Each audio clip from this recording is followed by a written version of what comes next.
શાળામાં ક્રિસમસ ઉજવણીને લઈને ભગવા સેનાનો અનુરોધ સામે આવ્યો છે। ભગવા સેના રાષ્ટ્રીય અધ્યક્ષ કમલ રાવલનું મોટું નિવેદન સામે આવ્યું છે। વાલીની સંમતિ વગર વિદ્યાર્થીને સાન્તા ક્લોઝ ન બનાવો। સનાતન સંસ્કૃતિને પડકારતી કોઈ ઉજવણી સાખી નહીં લેવાય।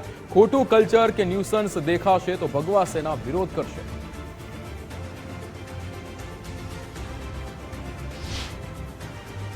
દીકરા અને દીકરીને સાન્તાક્લોઝ ન બનાવો એ આપણી સંસ્કૃતિને માન્ય નથી, સનાતન ધર્મને માન્ય નથી। અને બીજું, જેટલી પણ સ્કૂલો છે એમને ખાસ વિનંતી કરી દેવા માંગુ છું કે માતા પિતાને પૂછ્યા વગર એમના દીકરા કે દીકરીને સાન્તાક્લોઝ ન બનાવશો।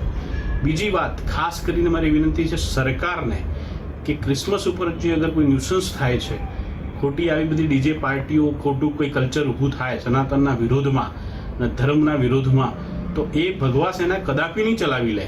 તો હું ખાસ વિનંતી કરું છું સરકારને અને સ્કૂલોને બી કે આ ક્રિસમસ ઉપર સનાતન ધર્મનું શું કામ છે એ થવું જોઈએ।